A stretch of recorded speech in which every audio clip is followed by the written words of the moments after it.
there. It's Andrea, and welcome to the Voice of Influence podcast. Today, I'm so thrilled to have with me Finka Jerkovic. She is my friend, my colleague, an advisor. She is an author. She has her own business, and I'm excited to talk about that and the evolution of that today, but especially her expertise in helping people to own their brilliant difference, and basically a similar kind of concept to having a voice of influence. I mean, they're related and yet different. Welcome to the podcast. Thank you, Andrea. I'm so excited to be here and have this conversation with you. I can't wait till we dive in. Yeah, well, and it's you've been on a few times now, so you're a repeated guest. We'll have to link to the other Finka episodes in the show notes for you. So Finka, okay. If they wanna know how we got to know each other, whatever, they can go back and listen to these to the other podcast episodes. First of all, let me ask, okay, you've had a podcast now for a couple of years. How many years? How long is 3 years. I'm 3 years. in my fourth year. Yeah, and it's taken a couple different iterations, and now it's taking a new iteration. Can you tell us about it? Mhm. Yes. So the new podcast is called Your Brilliant Difference. And it really is about, how often we can feel, I know in my experience, especially in corporate work, a square peg trying to fit a round hole, trying to figure out where do we fit in? How do we serve? How do we add value? What's that unique leadership style we bring and what's that meaningful impact we can have? So I struggled with that a lot over the years, over my career. And even when I started my business, it was still this journey of trying to figure it out. And the podcast, it's been a long time coming. And what I found in my work is that everything that I always come back to, what my clients are wanting more of, is how do we get more clear, more confident, and how do we convey a compelling message of the way in which one uniquely adds value, but also demonstrates it in a way that their clients or their team can understand to say, yes, I want some of that. I want more of that. And can you come in? And so that is where we are today. So I'm really excited about the podcast. I'm excited about the work. I've been teaching on it for, it's been in various iterations. I always tell my clients as well, and I'm sure you've found this with yourself, but also with clients, a voice of influence or a brilliant difference. I will akin it to a body of work. Mm. And this idea of a body of work, it needs to be worked. We can't think our ways into our body of work. We actually have to go out and work it. And so I know for me, I had to go out and teach it. I had to workshop it. I have to coach to it. And then as I work with clients on it, that body of work, they reflect back to me what it is that they're getting out of it, what value and what transformation impact that they have. And so it's like going to the gym every day. If we want muscles, if we want flexibility, if we want endurance, we got to work it out. And that's kind of what it's been like for me with the podcast journey is I've been working out on these muscles first. When you start anything new, a podcast, it was a skill I didn't have before. Uh, Figuring it out and kind of, stumbling and picking myself up again, saying, "Oh, this is so hard. Why am I doing this?" And then keep going at it. Now I love it. It's just been a real beautiful way to connect with people, teach, offer value. So I'm just really excited that we're on this journey and exploring it in this new way. Hmm. And previously, you've been talking maybe a little bit more about selling and selling with love because Mhm. your Sell with Love book came out, and I don't know if you've seen the and then book. you had another. Yeah. Yeah, you've had a couple books come out, and yeah. Um, so it so Finka's podcast is going to be something you should check out for sure, especially if you like this podcast. I think you're gonna find some real synergy between the two of us, I think. Okay. So with your brilliant difference, that idea of having something that you can articulate that says who I am and what I'm all about and what I bring to the table. I mean, in some senses, this is personal branding, and in other senses, it's like just knowing who you are and finding your core and knowing how you're gonna live authentically in that. And I'm curious, Finka, as you have worked through with this concept for so long, do you notice that there are some people that really appreciate that idea and want it and need it more than other people? Or do you feel like everybody can benefit at different degrees? What are your thoughts on this? Yeah. I believe that everyone can benefit. Not everyone is aware that they can benefit from it. And I think that's where, your brilliant difference is more than a brand. It is, yes, the essence of who you are. Each of us have been given these beautiful God given gifts. And we think we have to be or do it in a certain way. And so, if you've been given these gifts, they also align to a particular purpose. And that's what the difference part about is. Mm, Because if it's only about brand and personal branding, it tends to get really egoic. It's not about me. And we can really resist that and we pull away from that. But when we realize that these um, gifts that you've been given, this purpose, this way of being that you have been gifted to show up in the world, it is actually here to add value, make a meaningful difference. And now it's not about you anymore. It's about the way in which you're going to serve. I just get goosebumps thinking about it. It's the way you're going to serve. It's the way you're going to show up as a leader in the workplace.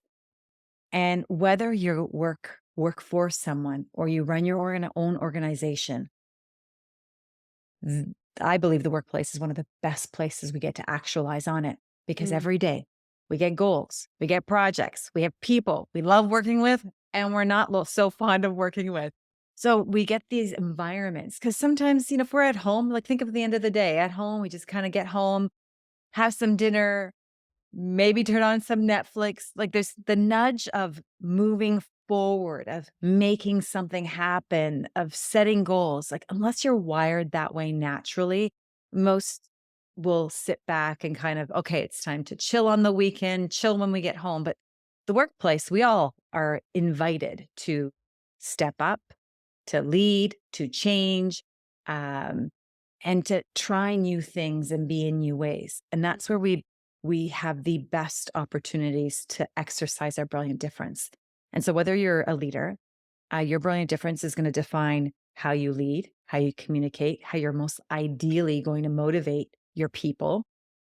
Um, but then you look at the difference and you're saying, oh, okay, so you've got a value or an impact that you have to deliver. You've got some objectives on your team and your goal that you have to deliver on, a strategy that you're going to execute on, all those wonderful things.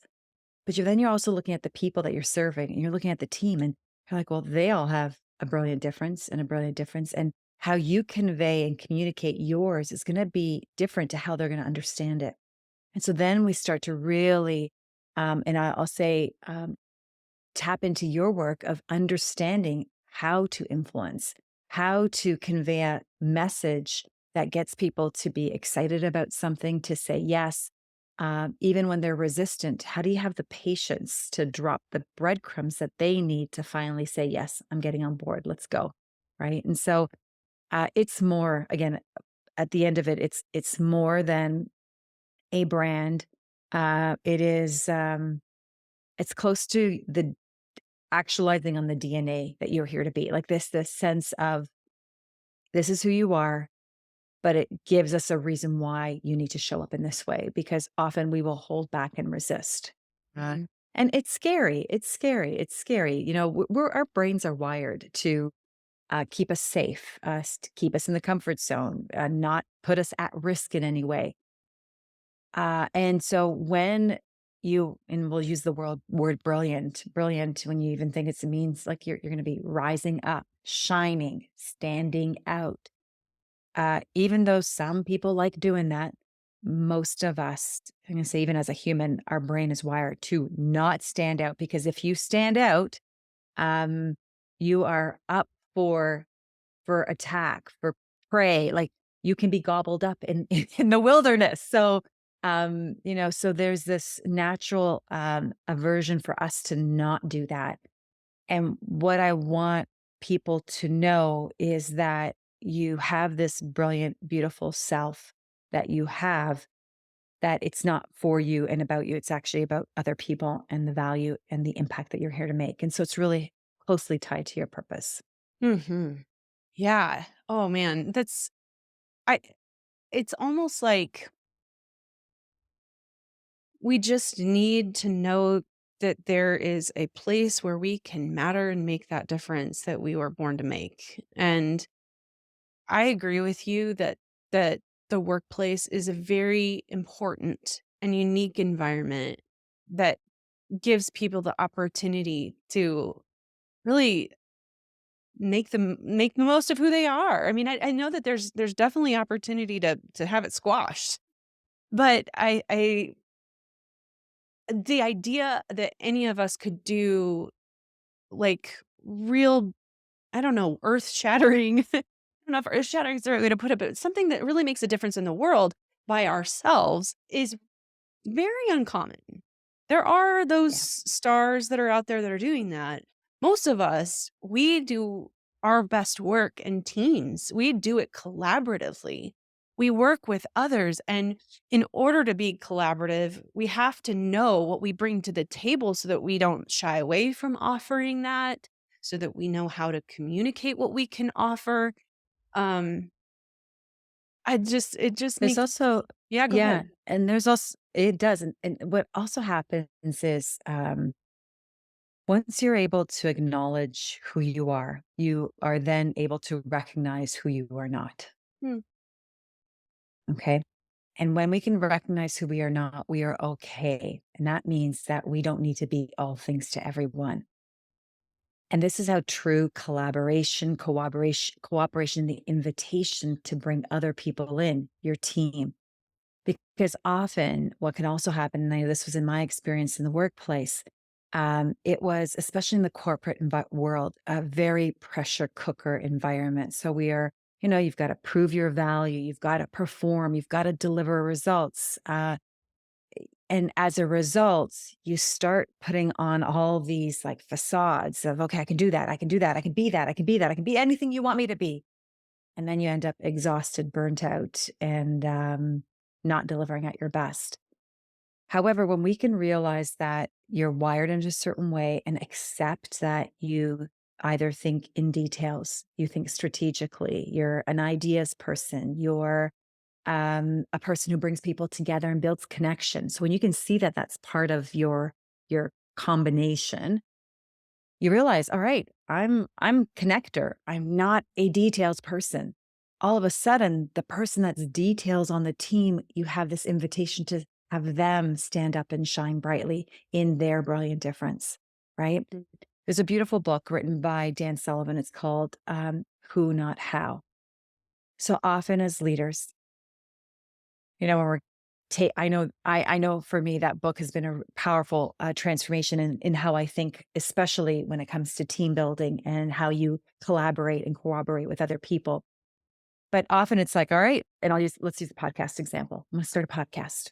3 years ago. Okay, how do I start a podcast? All right, I gotta, get some equipment. I've got to get some topics. I've got to get a title, a brand, a look. How? Then all of a sudden, all those hows became all the work that I have to do. I wasn't an expert or specialist in any of those areas. And it wasn't until you start putting that who mindset, like who, because now I know my gift is ideas. I know I'm here to help people create transformations, whether they're selling, they're leading, or communicating. I know it's in those arenas. And it's like my forte is not on the technology, not um, on the orchestrating. It's like, all right, who can come to the table to help me get what my brilliant difference is out in the world? And that's where that collaboration happens. And so all of a sudden, when we can accept who we are, we recognize who we are not, it makes it easier for us to say, okay, I'm not these things. And then to create that invitation because you feel good in your skin. Our ego is not driving our ambitions and our behaviors, because the ego is what's going to get in the way, because it's like, I can do it all. It's like, actually, you can't. You can't. And so when you know your brilliant difference, we all of a sudden are okay with not having to do it all. And all of a sudden you become more collaborative and cooperative and create invitations for other people to come in on your initiatives, on your projects, and in your ideas. Mhm. Um, yeah. Yeah. I even think of, um, clients that have really struggled with this because they're like, "I should know how to do this part of my business," and I'm like, "Why? I mean, you didn't have any training in this. What you've been Mhm. really busy building a business all this time, and now you need help with figuring out the people? That's totally understandable."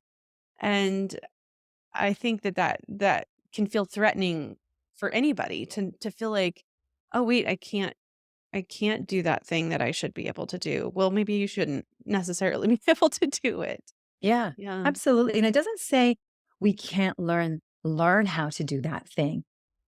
And instead of learning everything, and even though you may not be a details person, you may want to learn how to do that. You Yeah. might want to learn how to get in the weeds of things because you're so high level. You may want to actually, spend a couple weeks, a couple months in the job or in the details with a colleague or a team.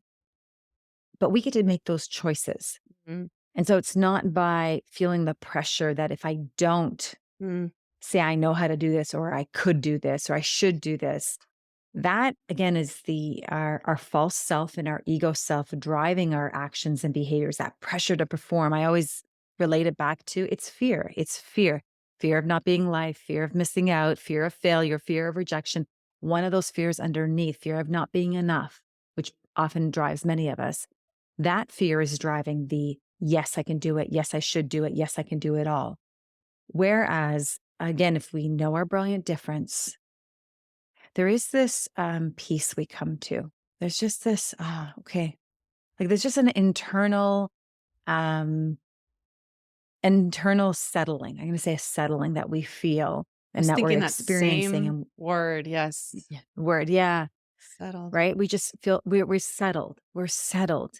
And we all know, I know that anxious energy. I know I'm like a pro at like, not enough. Got more, got more, got more. Okay, let's keep doing it. Let's keep going. It's like settle down. And when I can reconnect to that part of myself that, all right, I'm wired in this way to do this thing. I know my purpose is to help these people. And I know I'm here to help them in these ways.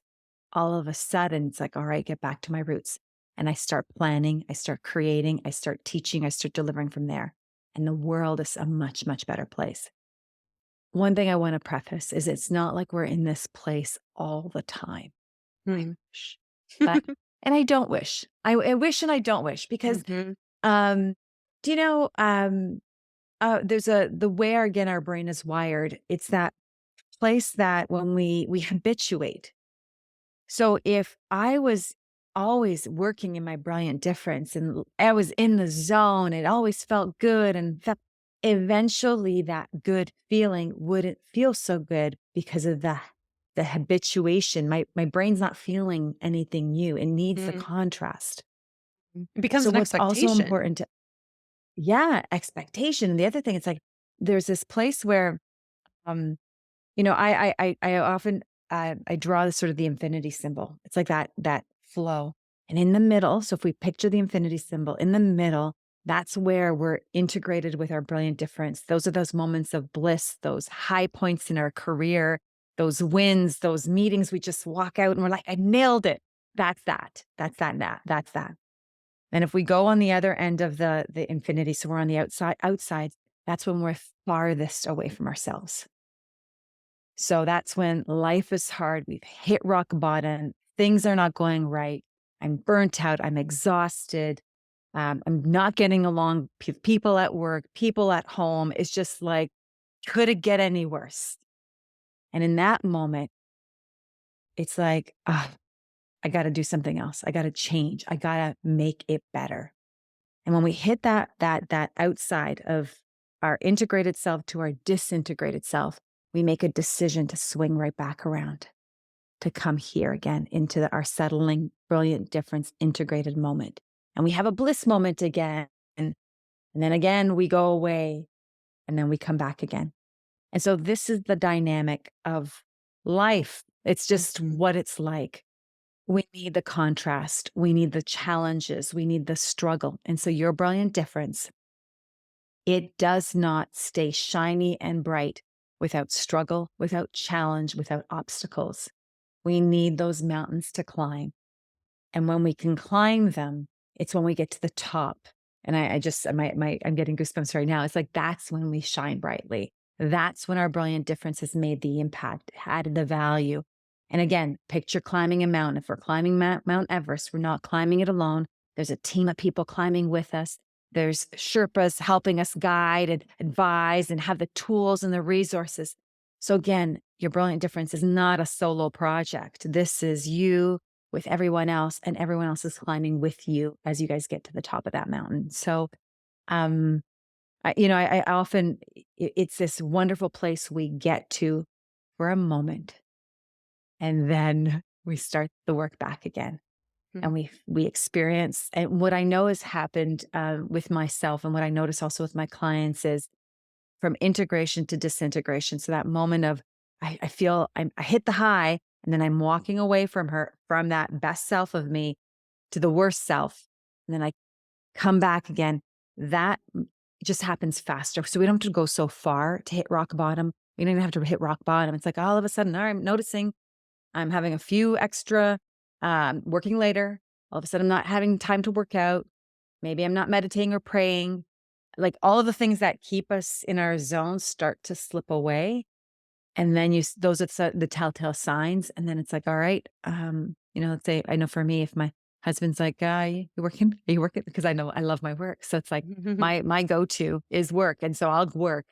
But when I work too much, I know on my way to the other side of my brilliant difference. So yeah.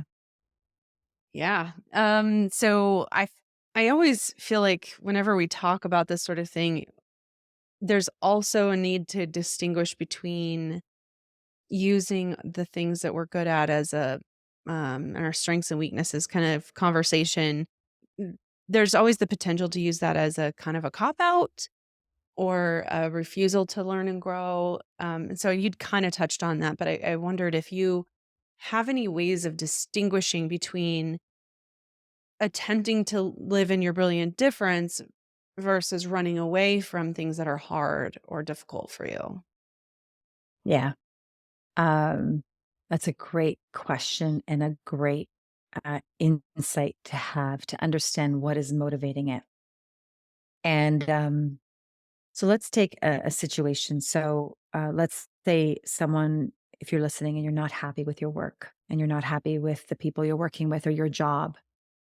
I know this was, I'd say probably a good, as many years ago, maybe 12 years ago. And so I found myself in this position where I was hired to do a certain role. And when I got into the role, I was excited about it. But I started to see that even though it was positioned to me, I say sold to me, but positioned to me, I'd be doing more coaching, I'd be doing more leadership development. Which was what I was excited about because it was going to be transformational work and working with people and getting them to grow and develop. So it's right up that arena, up at that alley. And when I got into the job, it was, can you fulfill this HR request? Can you complete this transactional task? Can you input this into the performance tool? And I'm like, this is not what I signed up for. And all of a sudden, like, well, I was sold a bag of beans, and that it's not going to grow into the garden that I wanted it to grow. I wanted to work on coaching and development, and now I've got to like, I'm being leaders as assistants and putting in their HR tasks that they're not excited about doing. So they've got now this HR person that's going to do it. And so in that moment, and I say this is for all of us, paying attention to, are you running away from something or are you moving towards something? I could have in that moment justifiably said, well, I was told that this job would be this, and instead it's this. That's not what my skills are for. That's not what skills and resources I want to be learning and using. So I'm out of here. And that's one route. But what I found when I do that is wherever you go, those problems, they come with you. So, our best way to solve any problem is to be with what is in our present moment and what's happening in our situation. So instead of saying, hey, I can go bring my brilliant difference here and that's going to make it better, I will find a similar challenge or problem that is going to drive me away from that job to another job and to another job. We could start noticing these patterns that all of a sudden the people aren't making me happy. My boss is not making me happy. The clients aren't making me happy. And then I'll fire these clients. I'll hire these clients. I'll leave this employer. I'll go to this employer. And you start noticing we do that because we're running away from something. And instead, in that moment, what I ended up doing is instead of running, I thought, let me see how I can use this situation. How can I use this circumstance? It was the best decision I could have made in my life. And so, in that moment, I took a personality assessment, which you and I are very familiar with. And I took that assessment. And I'm like, wow, it was a game changer for me. And I looked at my work and I knew that I wasn't in learning and development. They didn't hire me for my coaching, even though they said I could do coaching and development. Um, what I did was, I ended up going to the leaders I was supporting and said, I could build a workshop to teach your team how to have more confidence, how to be better communicators, and how to show up as leaders in the workplace. Would that be something you would be interested in doing? And they said, absolutely. And so I'd never built a workshop before. I've never taught or facilitated. And then, a month and a half later, I had to put a workshop together to run it through the entire leadership team. They said yes. And then after that, I delivered 13 workshops and 350 employees went through that. My job description did not have any of that in it. And so your brilliant difference is something that you bring to the table. Mm-hmm. Even though the job description may not have all the things that your brilliant difference has, you need to look at what you're doing. So as a leader in an organization, as a CEO of your business, as an employee, look at the work that you're there to do and say, okay, how can my brilliant difference add value? What problem can I help solve for the leaders I'm supporting, the team I'm leading? And it was like I called it my passion project. We have a passion project on the side of our desk all the time, and that's our brilliant difference. And so even though, let's say you're working somewhere or you're leading it, they might not be talking about voice of influence or your brilliant difference, but we've got to take that leadership position with or without that title, and you figure out a project you can create that includes your brilliant difference. I knew mine was teaching and coaching, and off the side of my desk, I did this workshop, and then I ended up creating, adding value and impact to the team because it was delivering on goals and objectives that my leader had in that environment, even though this skill set wasn't part of my job description. Mm. What happened next was instead of running away from a job, I ended up having all these opportunities show up for me. Mm. Later that year, was invited to be a keynote speaker at an HR conference, and another organization tapped me and said, "Hey, you're doing all this wonderful work with this a tool and created this workshop. Can you come and teach people and how to do it so they can continue what you're doing in this organization?" So again, you might not be happy. You might not love where you're working. If you're looking for something else somewhere else, that's okay. But question yourself, am I running away from this or am I moving towards something? So then ultimately, when I made the decision to leave, there was something that I was excited about hopping into and jumping into versus like this running away from this thing and as fast as I could to some salvation that's not going to be there. Mm. We've got to create the light and what we're going to have there before we leave this. So to your question, you might not love where you are. My strengths aren't being used. You might not be loving the people you're working with or the job you have. Figure out a way to love it. Figure out how your brilliant difference can add value. Create a passion project off the side of your desk and make something you can move towards versus running away from something that that you're running away from. Yeah, a couple things come to mind when you're talking about that, and that number one, it is so important, especially for younger people that are just kind of entering the workforce, trying to figure out where they fit in, what they want, and what's worth staying or not. There's a lot of people thinking about moving, even within months of getting a new job. And so giving yourself enough time to kinda settle in and find those things about yourself, and then find opportunities. I think that's another piece of this that I was thinking about when you were talking, is that taking opportunities that come to you is great. Seeking opportunities, what's out there that maybe I could be a part of. Sometimes you make opportunities for yourself by what you like, just like what you were talking about. What do they need? What do I bring to the table? What could I put together that would actually solve both problems, or be a great solution for this particular situation? Like, that's a really big deal, and it's complicated. It's not just simple. No, most people aren't taking that kind of initiative. But people who do, they're the ones that are out Mhm. there finding their way. They're the ones that are finding their brilliant difference. They're having a voice of influence. They're making a path for themselves.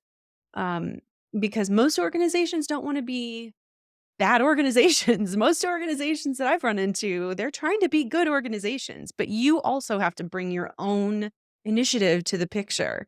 You don't just sit there and take whatever's there and complain about what's not there or whatever. Like, being able to Yeah. contribute and be a part of it and make it better. That's a big piece of that too. One of the things that you bring to mind to me is this sense that we've been really conditioned in this instant gratification world. So if I want something, I literally can just go on Amazon and I get it, Yeah. right? It's there. I get it. The amount of angst or anxiousness or pain we have to feel for waiting uh, has like it. We don't. I didn't even have to get in a car to go get what I want. Like that's it's immediately satisfied. What I noticed. So last year, I gave up buying books. I love books, but I wanted to. So um, during Lent, I gave up buying books. I said, I'm not going to buy books. And the whole point was to kind of deprive myself of something to see if I, instead of finding the answer in a book, could I find the answer in myself? And what I found was, so I didn't buy the books, but I ended up having this sheet of paper that I wrote every book that I would buy or consider buying once Lent was over. So it was like, once Lent was over, I was going to have a really good binge day, a cheat day. But w so but what happened was, when I every time I wrote the book down, I started noticing the same feeling I got when I hit checkout. It was like this so when I go buy a book, I buy the book to solve a problem. So let's say I'm building a workshop and I'm looking for more insights or research on sales or leadership or communication or presentation skills, I'll order the book. Or if I'm looking to develop certain skills, I'm going to order that book. But I have a problem and I'm buying that book to solve that problem. As soon as I hit click, that problem has been, in quotation, solved. It hasn't. I noticed the same effect happening when I wrote it down. And I'm like, oh, that was interesting. So the same feeling just by just the checkout was one. Because in my mind, I'm like, I solved the problem because I was gonna get the book afterwards. I wrote the book's name down. So now I'm gonna rewind and go back to what I was pointing to. So we've been conditioned to not be in pain as much, not feel struggle, not feel challenge. And go back to your brilliant difference. A diamond only gets shiny and polished because it got chiseled and it was worked, like it was worked. And that's the work that we need to do. Um, you've probably heard of the marshmallow test for those that haven't. The marshmallow test is when it was, I don't know, they were maybe 4, 6 years old kids. They put them in a room and they gave them one marshmallow. And they said, here's a marshmallow, but if you wait half an hour, we'll give you another marshmallow. And the video, just YouTube it, you'll see it. They're squirming and they're struggling. Some just, hell with it, I'm eating the marshmallow. And others waited so they can get the second marshmallow.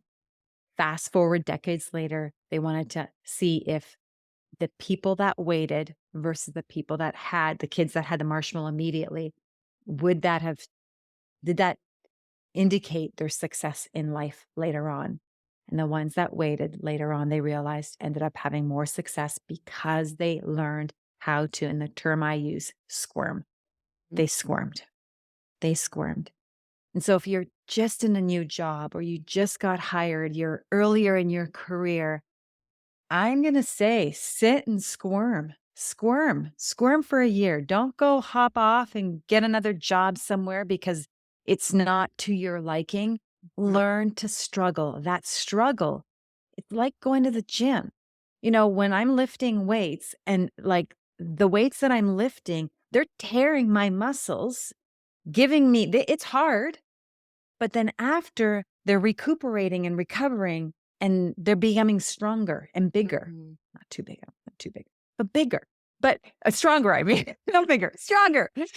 But that's what we get when we stay and squirm. I've learned the best from the worst managers I've had. I've learned more about myself in the worst and most challenging experiences that I had.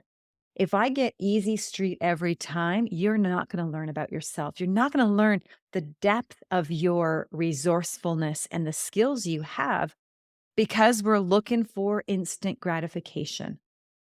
And so, my advice and my counsel would be sit and squirm, uh, learn to dig to see what else is inside of you, and use that moment again, even though it's not to your liking, to chisel away at your brilliance to figure out what is there that you can shine through, even if it doesn't feel good right now. I think that's really great advice to receive, but also for people who are listening that want to be mentors.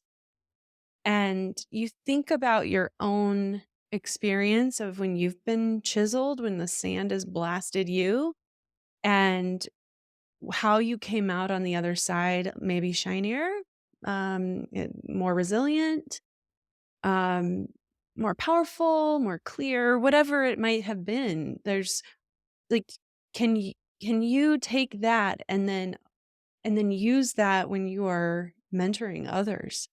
Can you take that concept and help them to see that when they are complaining or they're concerned, they have concerns or thinking about leaving, whatever it might be, there are good reasons to leave sometimes, but is this just a situation that they just need help navigating?